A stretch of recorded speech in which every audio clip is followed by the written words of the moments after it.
안녕하세요. 제가 이번에 그린 그림은 넷플릭스 볼드 타입의 서던 브레이디입니다. 그리고 오늘 라디오의 주제는 당신의 꿈은 무엇인가요? 입니다. 설마 볼드 타입 안 보신 분 없으시죠? 지금 아직 시리즈가 끝나지 않은 넷플릭스 미드입니다. 제가 그린 인물은 주인공 중 한 명인 서던 브레이디인데요.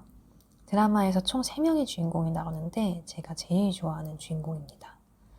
예쁜데 성격도 쾌활하고 일도 잘하기가 쉽지 않잖아요. 근데 매력도 엄청납니다. 이런 친구가 실제로 존재한다면 인생이 엄청 재미나질 것 같아요. 이 드라마 최애가 서던인 이유는 다양하지만 가장 큰 이유가 사실 꿈을 향해 달려가는 그 추진력 때문인데요. 서던은 정말로 자신의 꿈을 위해서는 거칠 것이 없는 인물입니다. 여기서부터는 캐릭터나 드라마에 대한 스포가 좀 될 수 있으니까 드라마를 볼 예정이신 분은 참고 부탁드릴게요.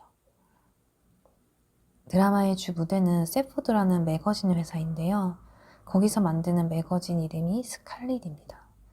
이 스칼릿이 업계에서 1위를 하고 있어요.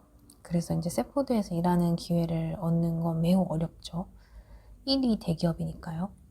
근데 서던은 몇 년째 세포드에서 어시스턴트를 하면서 전화를 받고 스케줄을 관리하고 사람들한테 안내해주는 일을 하고 있었습니다.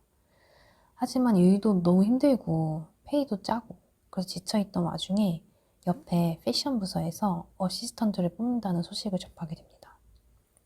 이때부터 심장이 두근두근하죠. 서던은 패션에 관심이 엄청 많았거든요. 근데 이 패션 부서 어시스턴트로 들어가게 되면 지금보다 월급이 작아져요. 그러니까 페이가 짜지는 거죠. 근데 애초에 서던은 패션 쪽에 학력이나 경력도 전혀 없었어요. 그 뉴욕에서 생활을 유지하려면 그 패션 어시스턴트로 들어가면 안 됐고 들어갈 수도 없는 상황인 거죠.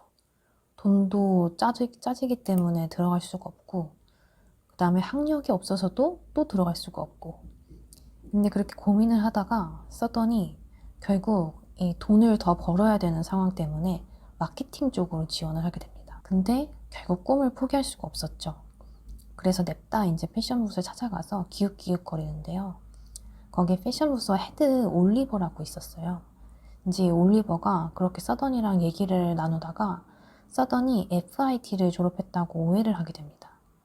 근데 어쩌다 보니 오해를 샀는데 이 오해를 풀 시간을 지체하게 된 서던이 빨리 해명을 하려고 하는데 또 어쩌다 보니까 그녀의 연인이던 법무이사 리처드가 그걸 모른 채로 올리버한테 서던이 FIT에 나오지 않았다고 말을 하게 돼요.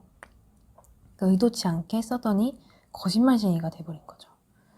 근데 서던이 절망하고 있는데 반전으로 올리버가 그녀를 채용합니다.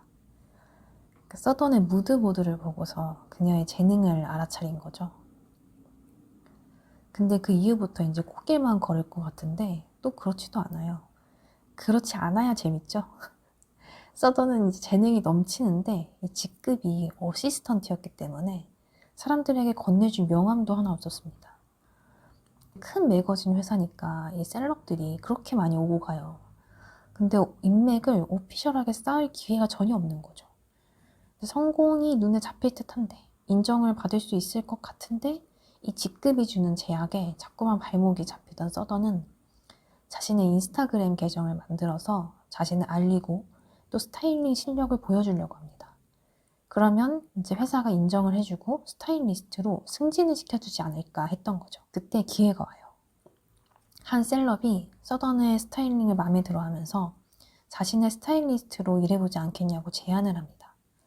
서던은 그 셀럽을 도와서 스타일링을 하게 되는데요. 이게 또 결말이 또 비참해져요. 그 셀럽이 서던의 정체를 알게 된 거예요. 그래서 이렇게 말합니다. 당신 스타일리스트가 아니라 겨우 어시스턴트였어? 네가 계정을 네가 스타일리스트인 것처럼 해놔가지고 내가 오해했잖아. 당장 꺼져. 진짜 어이가 없네. 당신 회사랑 한 계약도 진행하지 않겠어. 이렇게 말을 해요. 서던은 제발 그 자신한테만 화풀이를 해달라고 사정사정을 합니다. 근데 그 셀럽은 세포드랑 계약을 진행하지 않고 이 사건에 회사가 이제 극대노를 하게 되죠. 지칠 대로 지치고 상처받은 서던은 이 리차드랑 약혼을 했던 상태였기 때문에 이참에 그냥 리차드가 살고 있는 샌프란시스코로 가서 새로운 시작을 하려고 회사를 관두려고 합니다. 근데 딱 그 타이밍에 회사가, 이 세포드가 서던이 그토록 원하던 승진을 시켜요. 서던이 진심으로 미안해하는 걸 느낀 셀럽이 마음을 바꿔서 다시 원래대로 하던 계약을 진행을 하고, 서던의 여태까지의 그 공로가 인정이 되면서 회사가 딱 그때 이제 승진을 시킨 거죠. 결국 서던은 리차드와의 결혼식에서 폭탄 발언을 합니다. 자신은 여기 뉴욕에 남아서 계속 일을 하고 싶다고 말을 해요.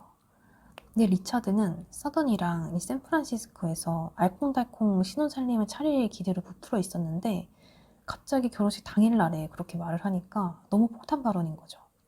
이렇게 되면 엄청난 장거리 신혼부부가 되는 거였거든요. 근데 그녀를 너무 사랑한 리처드가 결혼식 당일에 이런 결정을 내려버리고 또 그걸 발언한 그녀를 다 이해를 하고 그러자고 합니다.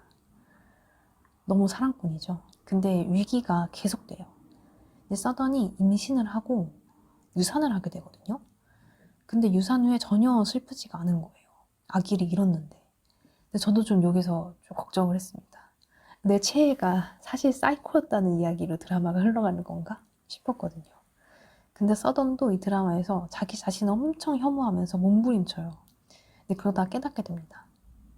사실 자신은 자신의 커리어가 너무 소중해서 무의식 중에 아이를 원치 않고 있었다는 걸 깨닫게 돼요. 그리고 이를 너무 사랑하기 때문에 좋은 엄마가 될 가능성이 희박하다고 판단을 내려요. 그래서 서던은 그래 그럴 바에야 아이를 갖지 말자 이렇게 결론을 내립니다. 근데 이걸 리처드한테 말을 했더니 또 리처드랑 난리가 또 나죠. 리처드는 아이를 진짜 원했거든요. 그래서 제가 본 시즌에서는 결국 이 둘이 이 갈등을 극복하지 못하고 헤어집니다. 결국 이 갈등이 서던이 결혼 생활과 아이보다 일을 더 사랑했기 때문에 발생한 거죠. 일을 왜 그렇게 사랑하느냐 하면 바로 서던은 일을 하면서 꿈을 이루는 중이었기 때문인데요. 인정받는 스타일리스트가 되는 것. 그게 서던의 너무 명백하고 확실한 꿈이죠. 여러분의 꿈은 뭔가요? 그리고 어떤 사람이 되는 건가요? 아니면 뭘 이루고 싶으신가요? 저는 진짜 거짓말이 아니고 저보다 나이가 많은 회사분들하고 식사를 하는 자리가 생기면 꼭 여쭤봐요. 꿈이 있으시냐고. 궁금하지 않으신가요? 저보다 많이 살았고 이 더 많은 경험을 한 이 사람은 과연 본인의 꿈을 이루었을까? 아니면 이루는 중인 걸까? 저는 이게 너무 궁금하더라고요. 근데 이 대부분의 분들이 제가 이렇게 물어보면 처음에 당황하세요. 그러다가 이제 곰곰이 생각을 해보시다가 좋은 아빠가 되는 것이다 라는 답변을 많이 해주시거든요. 좋은 부모가 되는 건 사실 엄청난 일이죠. 그게 결코 쉬운 꿈은 아닙니다. 하지만 한편으로는 제가 이런 생각이 들더라고요. 부모가 되고 나면 자연스럽게 꿈이 좋은 부모가 되는 것으로 거의 귀결되겠구나. 사실 이 자식은 그만큼 생기고 나면 그 무엇보다 소중해지고 또 소중하게 다뤄져야만 하는 그런 존재니까 어쩔 수가 없는 것 같더라고요. 서던이 어떻게 보면 리처드한테 너무 잔인한 말을 한 건데 한편으로는 이해가 됐습니다. 이 자식은 적당히 키울 수가 없는 존재니까요. 유산하고도 슬프지 않은 자신의 감정 상태를 통해서 앞으로 아이를 낳게 되어도 일보다 사랑해줄 수 없다는 것을 너무나 크게 깨달아 버렸기 때문에 서던은 아이에게 결핍을 주느니 확실하게 꿈을 선택한 걸로 보입니다. 저도 제가 나중에 아이를 낳으면 좋은 엄마가 되는 게 꿈이 될 것 같아요. 하지만 그 전까지는 현재 마음에 품고 있는 목표와 꿈에 헌신할 예정입니다. 여러분은 어떤 꿈을 갖고 계신가요? 이제 저는 저보다 나이가 많은 사람뿐만 아니라 나이 고하, 이 직위 고하를 막론하고 마구잡이로 프로 꿈문러가 될 것 같아요. 저는 저 같은 프로 꿈문러를 만나게 되면 내 꿈은 뭐고 이루기 위해서 난 지금 이런 걸 하고 있고 어떤 성과가 있었어 라고 당당하게 얘기해주고 싶네요. 그리고 그러기 위해선 지금 빡세게 달려야 될 것 같습니다. 이렇게 제 볼드 타입의 최애 서던 브레이디가 완성되었습니다. 제 영상 시청해주셔서 감사합니다. 다음에는 누구를 그리게 될까요? 지금의 저는 모르겠네요. 다음에 뵙겠습니다. 감사합니다.